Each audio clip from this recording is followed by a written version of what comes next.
Hello everyone, this is Geneve Nottage and I'm one of the many instructors at UMA. We're going to cover some weekly objectives this week so that you can be well on your way to being successful. So let's get started. So we're going to cover some of the weekly objectives. There's 5 main items that I want to cover with you this week. The first one's going to be how to identify the purpose and the function of both the HCPCS and the CPT codes, and also to abstract necessary information from medical documentation. You're going to learn how to highlight, look at the main terms, and what to pull out to help you get your CPT code. And also the same for your HCPCS codes. We'll have a few examples. And then we'll talk about sequencing. And then to wrap up the objectives for this week, we'll talk about how to append modifiers. You're going to get an overview of what the CPT code book is, how it's set up. We'll look at some of the chapters just to give you a reminder so you can be comfortable. And then we'll go into the chapter, which is male and female. So make sure that you have your CPT books handy so that you can look at the pages and become familiar with how to maneuver through the manual. Well, the CPT stands for the Current Procedural Terminology. It's maintained by the American Medical Association, and we use the codes here in the United States. It's established with an index, and then you can go to your tabular just like with your ICD-10, but we're going to focus on procedures for physicians or other providers.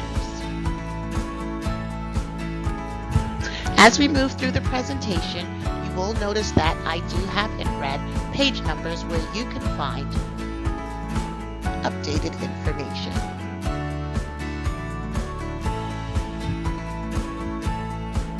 So in your CPT book, you're going to have appendices, and you'll also have your Roman numeral pages like you see in the red here, and it's going to give you information on how to read the CPT manual. They'll give you little symbols like unlisted procedures, what parentheses mean. Very, very important when you're using your CPT book to always look for the parentheses and to make sure that you'll be coding accurately. Always read your guidelines, number 1. And then we'll talk about a few other coding resources, but the main ones we want to cover this week are just the CPT, how to use it, HCPCS, and then we'll dive on into the male and female. So the CPT is broken into 3 categories, and we're going to discuss each of those categories. CPT codes are 5-digit numeric codes, and there's over 7,000 codes in the CPT book, plus the titles and modifiers. And we're going to look at a few of the common modifiers. The CPT is reviewed and updated annually, and it goes into use on January 1st. And these are the codes that we use to make sure that all of the doctors and providers get paid. The CPT book is broken into different categories. We have evaluation and management, anesthesiology. The biggest section of that CPT book is going to be the surgery section. And then they'll have radiology, path and lab, and medicine. So just make sure that you have your books handy. Remember, we're going to look through this together. Okay, if you look on page 79, give you a second to get there in your CPT manuals. And so I just wanted you to just see how it's set up so that you can see the section, the subsection, the subheading, and the category. So starting on page 79, you'll notice that we are looking at the integumentary system. So you're never going to get lost because they're all titled. And in the front of your CPT book, you're also going to find tabs. You're going to find tabs there that will be very helpful. So once you have your tabs on the front and side cover, as you cover the different sections as you go through the course, you can tab those areas. One of the ones I'm going to ask you to tab is going to be the male and female section, because we'll be discussing that and you'll need to get there frequently. Okay, so on page 214 in your CPT books, you'll find that that's the surgery section. And the area that is focused is going to be cardiovascular.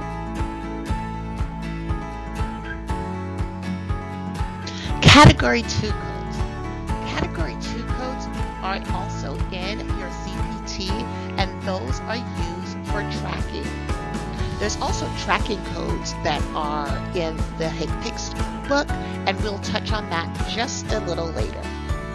But tracking, what is tracking? That's physician quality reporting. And basically, it's how the providers report the quality of care to Medicare. For example, let's get my little highlighter here so you can see. For example, here you can see CPT code 4013F for statin therapy that's prescribed or currently being taken. So this is a measurement. So if someone is having coronary artery disease, or they're experiencing coronary artery disease, these are one of the performance measures that need to be provided by their provider so that they can notify Medicare that they're providing the patient quality care.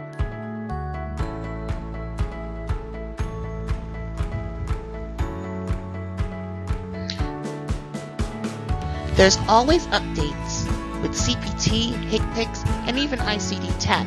That's why currently you have the current year's book, and next year it will go to the next year, like 2021. As you can see on this particular website, there's a link here that talks about the quality care. We just talked about PQRS. This particular link will just take you and advise you what some of those measures are and what the criteria is to report that particular condition. Category 3 codes are temporary codes, and the way you're going to remember that is that temporary codes always end with the letter T. The letter T is going to be in the last position. So an example here that we have, CPT code 0278T is in Tom. So remember that that T indicates that the code is temporary. If enough providers use this particular temporary code, then eventually it will become a new code. And new codes are always going to be in the current manual, and they will be indicated with a red dot next to it so that you know that it's new for the current year. And as we discussed, that was CPT code 0278T. Category 3 codes are updated twice a year, January 1st and July 1st, and then the codes are implemented 6 months after. If you're looking to make sure that all the codes are updated, they are housed on the AMA's website. Category 3 codes.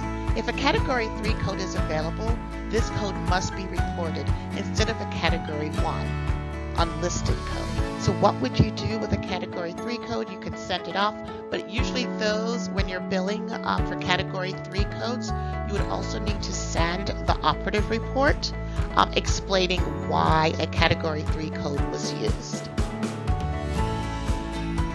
Now let's look at the setup of the CPT code book. By now you should have your coding manual in front of you and ready to go. We'll look at the sections today, we'll look at section guidelines, we'll look at the table of contents, and we'll even see that in between the CPT, behind every chapter, usually there is a blank page and it says notes. What do you write on this page that says notes? It could be coding tips for that particular chapter. So we'll talk about that as we progress through the presentation. We'll also take a look at Category 2, remember those are for quality reporting, and Category 3, which are for tracking. And then, briefly, we'll just discuss some of the important appendices that are listed in the CPT. And then we'll also look at the alphabetic index. Remember, the alphabetic index is going to be used like your dictionary, but this time we're looking up terms that indicate the procedures. CPT guidelines. The guidelines for each chapter are listed in the beginning, and it will explain certain things that you need to prepare yourself for. So it's important to read your coding guidelines. Coding guidelines precede the chapters, so you can always highlight them and tap that so you have a great referencing point. Okay. Because there you're going to find the correct information to help you choose the correct code.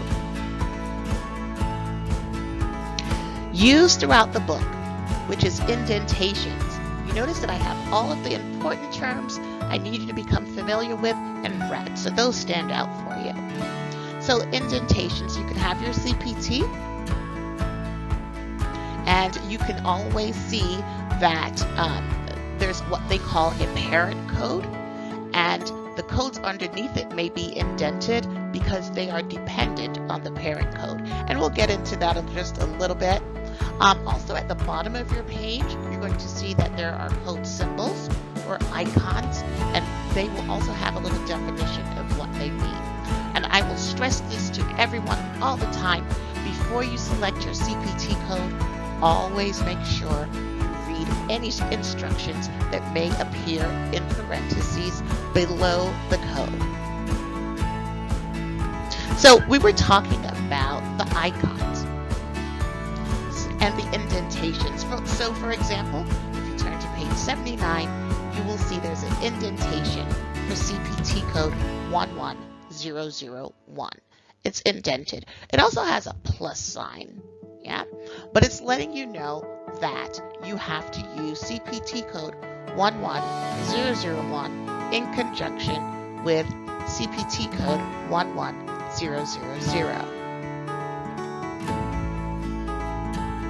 The semicolon.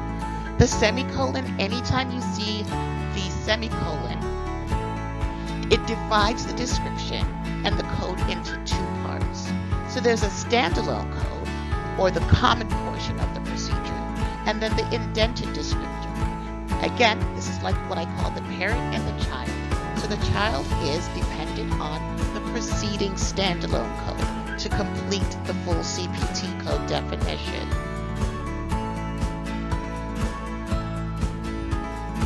We can also turn to the anesthesia section. Anesthesia codes begin with the number 0. Here's a great example here of anesthesia coding. So I'm going to just let you see, so you can see the difference. So here's your main CPT code 00160. And you see here is the definition. And these codes 00162 and 00164, they have this definition in front of this code. So what does that look like?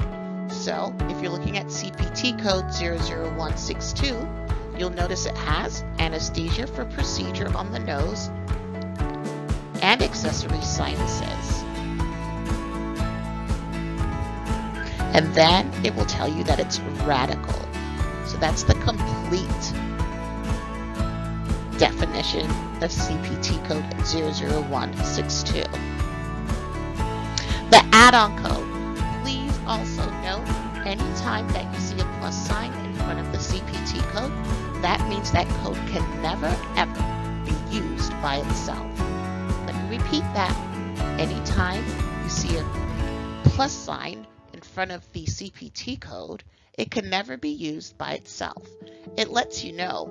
Remember, the parentheses are going to have important tips for you. So here underneath the code, you can turn to it in your CPT manuals. It's going to tell you, use 43283 in conjunction, and then it tells you with the codes that that add-on code can be used with. So remember, it's never listed first. It's always going to be at least in the second position. Alright, so let's continue on. So remember, there's little icons at the bottom of your page. For example, you can look up the codes, which will help you. The first one we want to look for is CPT code 11102. So next to that code, you would see that there's a little red circle. The red circle indicates that that code is new for that current year.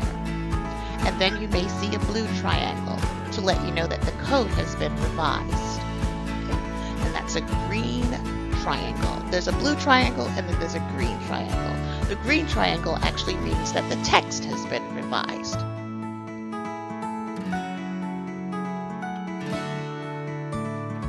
And there, your two green arrows or your two green triangles that are facing each other indicate a new code and a revised text. So there's two of them there. And then there's a little circle with a line through it. That just lets you know that that particular CPT code is exempt from the use of Modifier 51. Modifier 51 is basically an additional procedure. So anytime you see that little circle with the line through it, you know that it's not able to be used with Modifier 51. There's a little lightning bolt there. Do you see it? Here it is. This little lightning bolt in front of a code indicates that it's pending FDA approval. FDA stands for the Federal Drug Administration, and they're the ones that legalize the drugs for use or say that it's good to be used.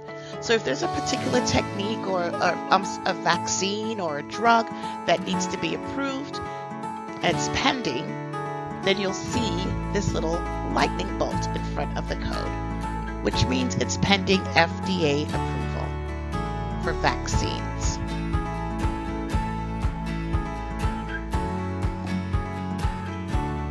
There's the pound symbol or the number symbol. That just indicates that the code has been resequenced. Here's where we get to the nitty-gritty, the basics of CPT coding. You may already be familiar, but I want to make sure that you are 100% confident as you move through this course.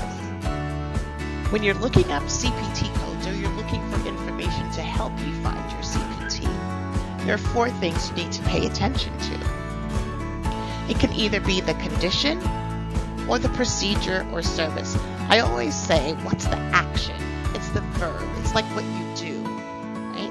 That's what's happening. What did the provider do to the patient when they walked into the room? Or you could look up the anatomic site, like the knee or the leg, or synonyms or eponyms.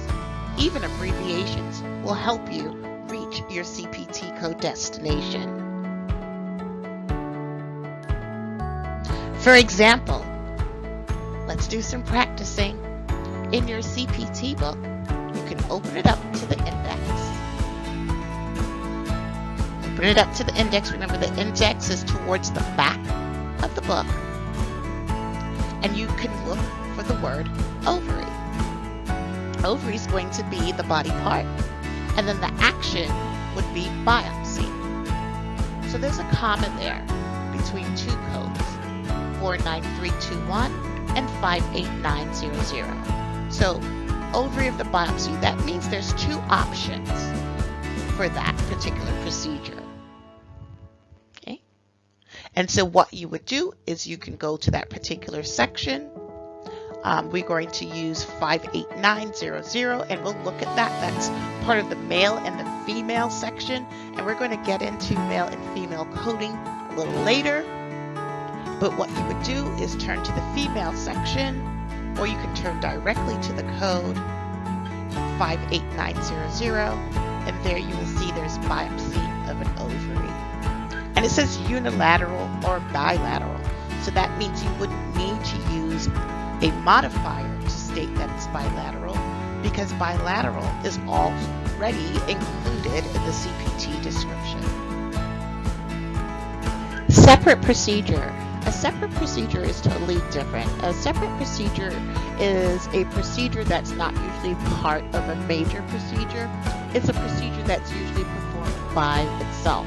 So as you go through the CPT book, you're going to notice that there are some codes that may have separate procedure listed next to it.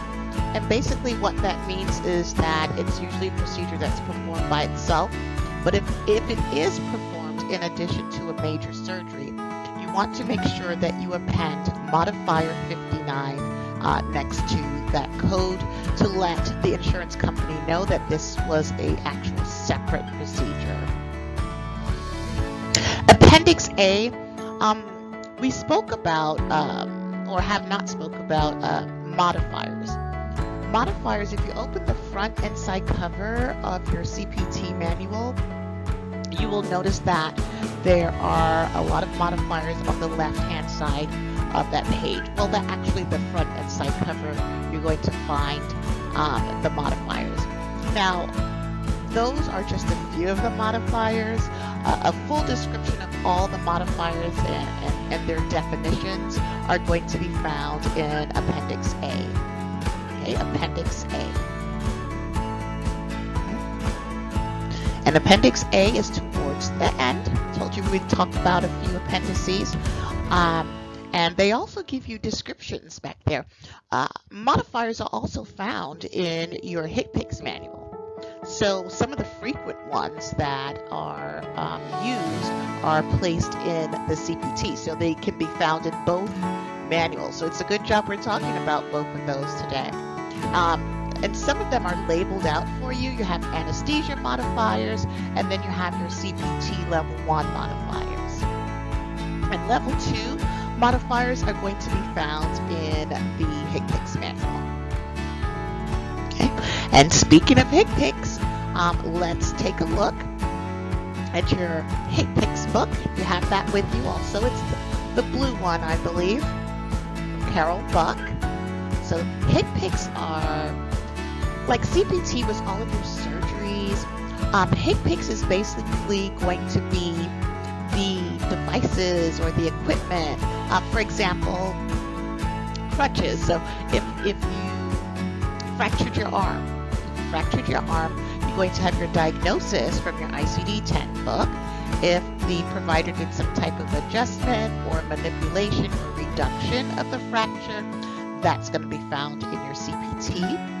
If they needed maybe a fiberglass cast, that's going to be found in your HCPCS book. So you can see how they all are used together. So at some point, when you start coding, you may be coding from all 3 manuals at the same time. Yes. Or for the most part, it will be ICD-10 and CPT, definitely, because you're always going to need a diagnosis and then the procedure that was performed when the provider recorded that diagnosis. Let's continue.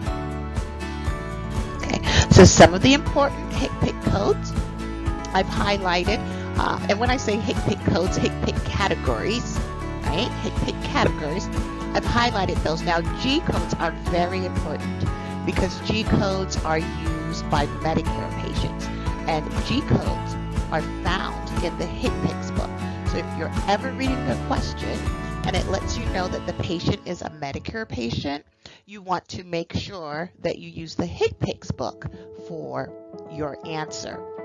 J codes. J codes are very common because J codes describe the drugs administration and any chemotherapy type drugs. They're going to be found in the J codes. So that's a great section to tab, G codes and J codes.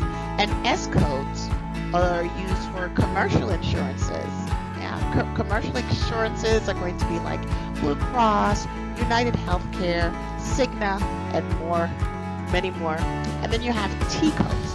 Just like we have G codes for Medicare, T codes from the HCPCS book are used by state Medicaid agencies, and they're usually for like psych type visits. Okay, so there are HCPCS level 2. So there's 2 types of level 2 codes, right? You have your permanent national codes and you have temporary codes, just like you do with CPT. Your permanent codes are maintained by CMS. They have a HCPCS work group that's responsible for handling all of the additions, deletions, and revisions of HCPCS codes. And your temporary codes. Temporary codes are also maintained by the same CMS HCPCS work group. but those temporary codes are updated quarterly. C codes, we don't use C codes for reporting physician codes.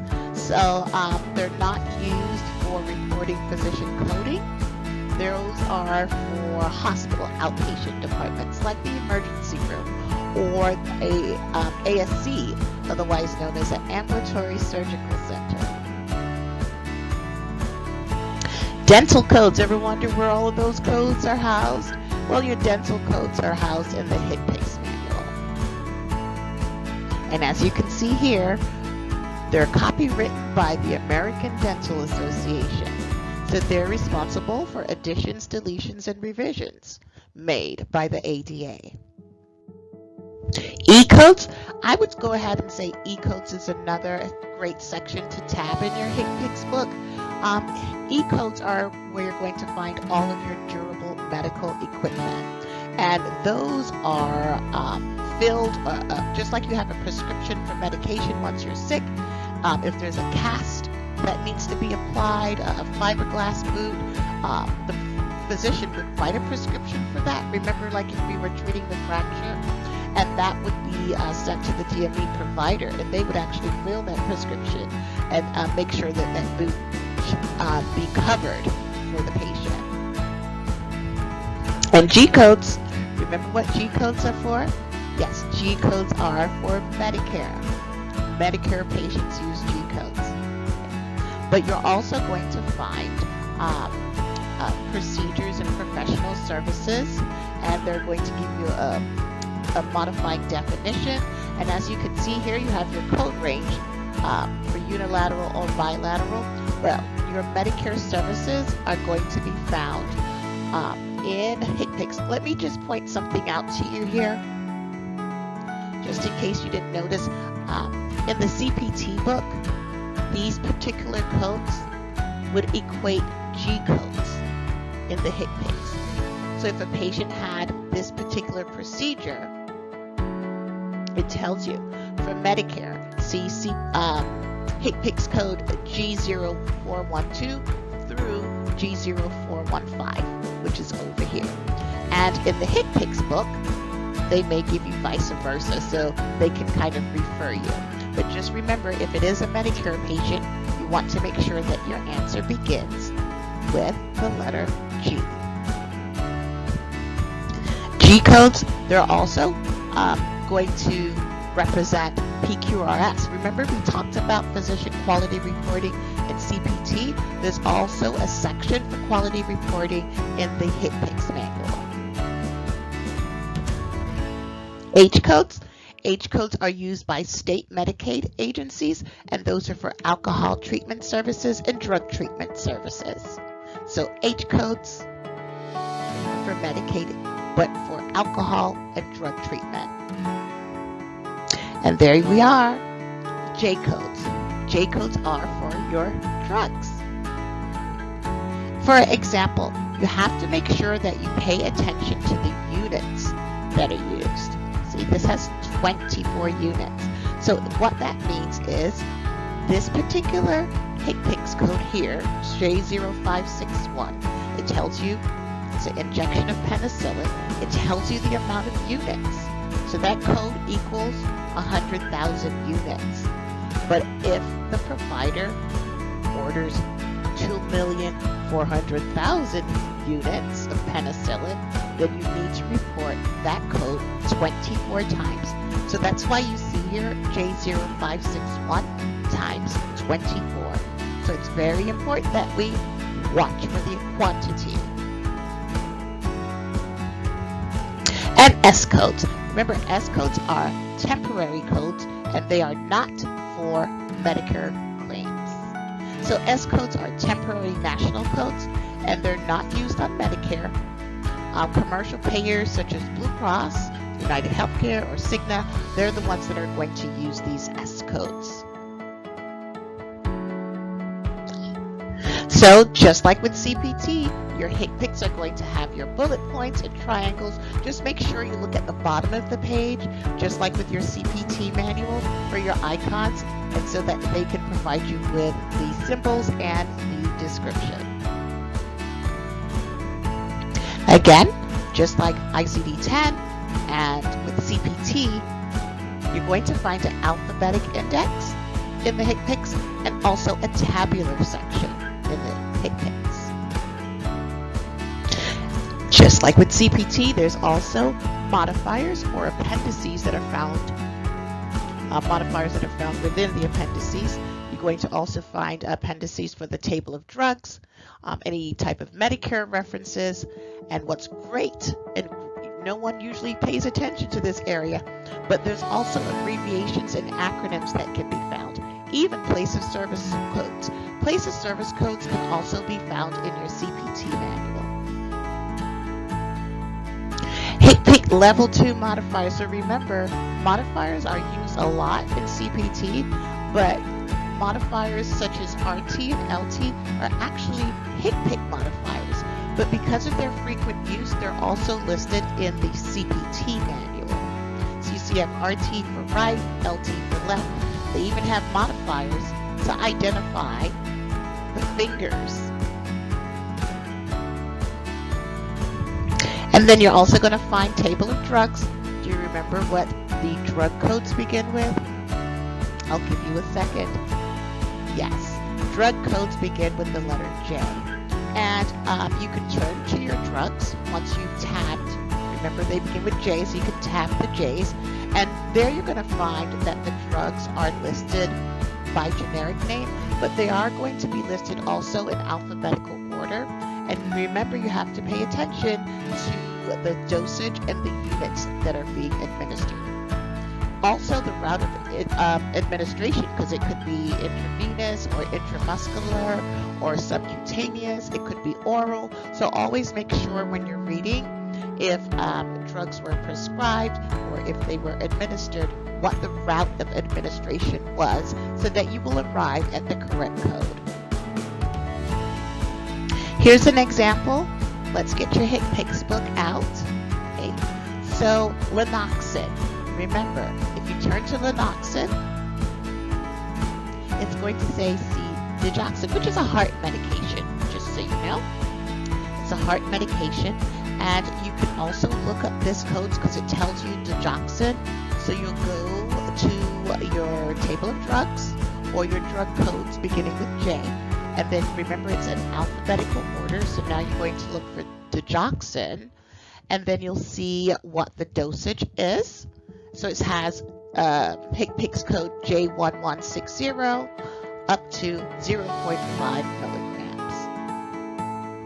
It even tells you what the drug can also be known as, and it also tells you the route of administration here. See that? Intramuscular or intravenously. So finding a HCPCS code, ready to do it again? Okay. So here's the question. The podiatrist prescribes a high-top orthopedic shoe with pronator for an infant. So get a little shoe for the baby. And in the tabular list, you can look up, in the alphabetic index is where we all start. You can look up orthopedic shoe, because orthopedic shoe is the subject here, right? You have orthopedic shoe. So in your alphabetic index, you'd look up orthopedic shoe, and then once you get there, you would be able to drive it down to exactly what you're looking for, which is the high top with the supinator or pronator, which would fit what the podiatrist prescribed. You'd come up with HCPCS code L3204. So in conclusion, we talked about the CPT and the HCPCS.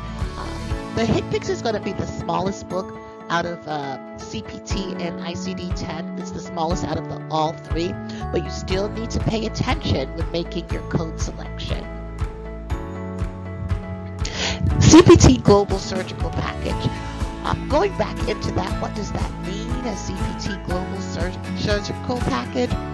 Let's say a patient had a major surgery. That global surgical package could mean 90 days. What does 90 days mean?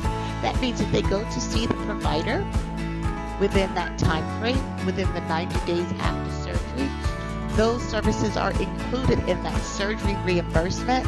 So the doctor won't be able to bill anything outside of those 90 days. If the patient's condition is not related to the surgery, if it's not related to the surgery, that's a little different. Then the doctor could maybe bill an office visit, and he would append a modifier to explain that the surgery or the visit is not in relation to the surgery. That modifier is modifier 24. Okay, and that's what's up on this slide, modifier 24. It's an unrelated E&M by the same physician or other qualified healthcare professional during the post-operative period. And we have a little example here. January 22nd, patient had an injury to their finger. March 15th, they had saw the provider because they had an infection in their right leg. So those are two different things, right? One is a injury to the finger, and this one is in reference to the right leg. Okay. So here we go. That's what we would do. We'd put modifier 24 on that office visit.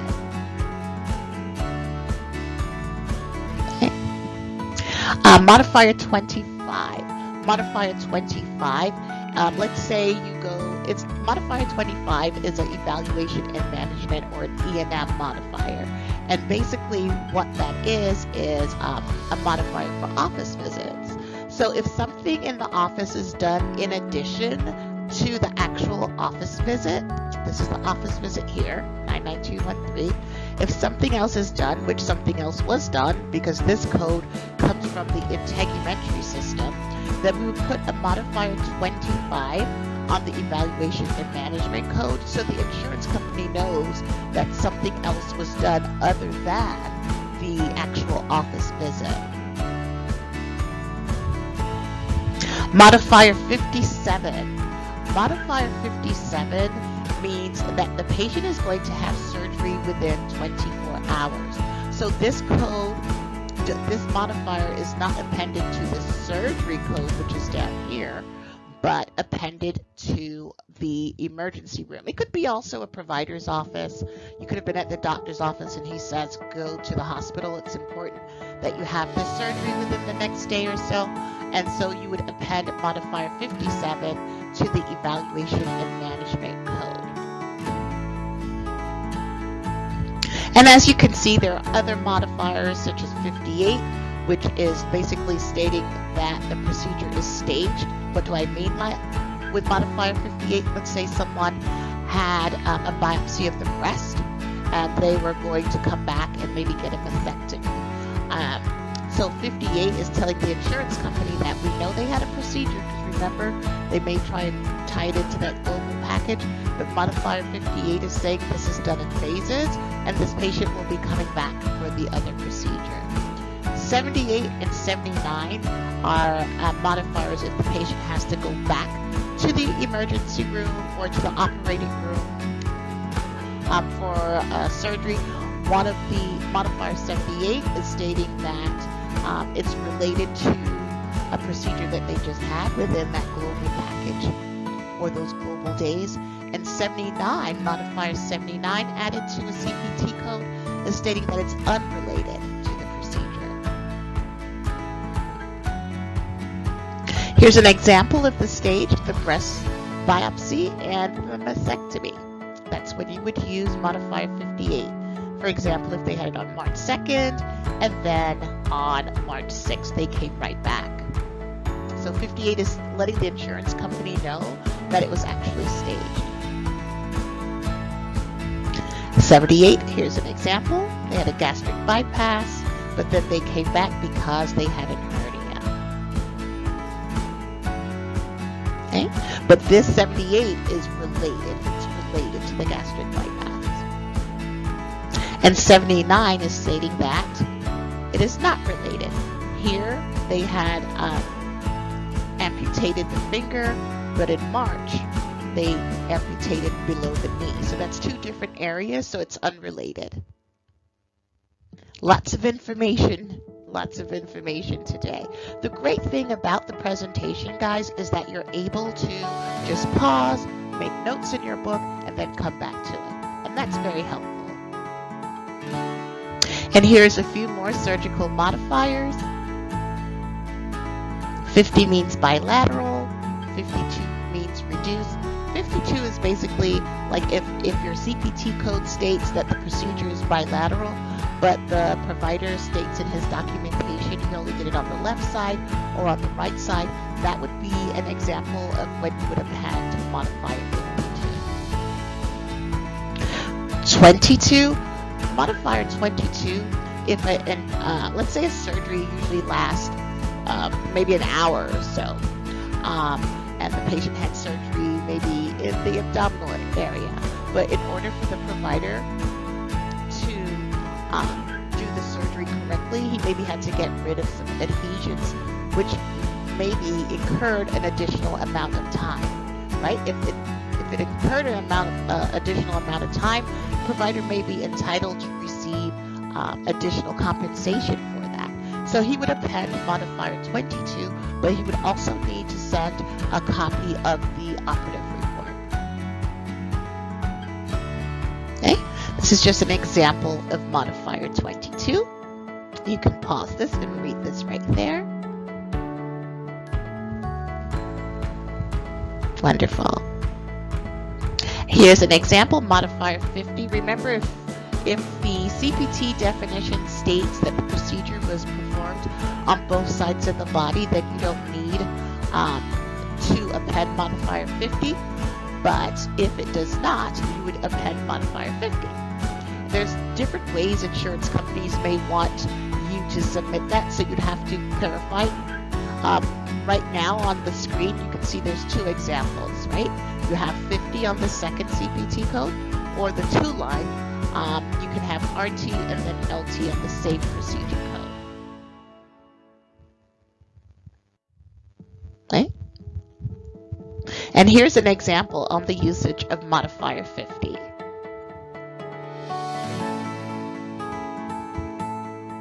Okay? Modifier 51 is for multiple procedures within the same body area. Modifier 51. But remember, if they have that circle with a little line through it, that means it's modifier 51 exempt, meaning you cannot use it. 52 again is for reduced services. 53. Modifier 53 is discontinued services, and discontinued services are basically like if there was some extenuating circumstances. For example, a provider is doing a surgery and then the patient begins to hemorrhage, right? That's not a good thing. So that means they had to stop it. So it doesn't mean don't build the code at all. You do build the code, but you append modifier 53 to state we started, but we didn't finish, right? So it means it was discontinued. Modifier 59, it's for procedures that are not usually performed together because they're in different body areas. Modifier 59 would be on the second listed procedure, and they're moving forward. And CMS, which is Center for Medicare and Medicaid Services, they came up with a subset from modifier 59 because it can be used in so many different ways, and you can see the additional modifiers that can be used for Medicare or Medicaid listed here on the screen. Okay, and then they give you an example here. A patient had a colonoscopy and a lesion removed. So that's two different things, right? Because the lesion was removed from the splenic flexure. Okay? So there's a biopsy that's also taken. So both codes are reported using modifier 59 on the second procedure. Modifier 63, that's for procedures that are performed on infants less than 4 kilograms. That's really tiny, very small. Modifier 76 is a repeat procedure by the same physician or other qualified healthcare provider. 77 is a repeat procedure by a different physician. Multiple surgeons. See, there's so many modifiers. Remember, Appendix A has a full description of all of the modifiers. Modifier 62 is when there's 2 surgeons during the procedure. 66 is a surgical team. That must be a major operation. 80 is for your assistant surgeon. 81 is if they had a surgeon that just assisted them just a little bit. And 82 is for an assistant surgeon when a qualified resident surgeon is not available. Okay, then you have your ancillary modifiers. See, modifier 26 in TC. Ancillary is like your radiology services. So 26, modifier 26 is like when the provider reads the report. That's why they call it the professional component. And TC would be like the technical. Technical is like your hands-on. Like we're in technical school, so you have hands-on experience. So ancillary modifiers. So here's an example there. If the radiologist read the report, you can see right here, 71046. You see they added a 26 at the end, right? Because the doctor read the report. If the doctor owned the equipment where the procedure was performed, if he had like a chest x-ray machine in the office, then they wouldn't need to add a modifier because he's doing both parts of the service. This example here, the patient may have went to a hospital to have it. So the office would report the TC, and then the provider reading the test or the radiologist would report 26, modifier 26. You notice that was the same code. They had the same CPT code there. They just report TC and 26 to identify their portion in that procedure on what they did. And then you have lab modifiers. Modifier 90 means the specimen was taken in the office, but it was sent to an outside lab. 91 means the test was repeated, not because there was something wrong with the test, but that particular test needed multiple specimens. And then 92 is a kit that is maybe sent home. For example, they have HIV testing there. You maybe could go home and swab and then send that back to the provider. They would bill it for that test to be read, but they would append modifier 92.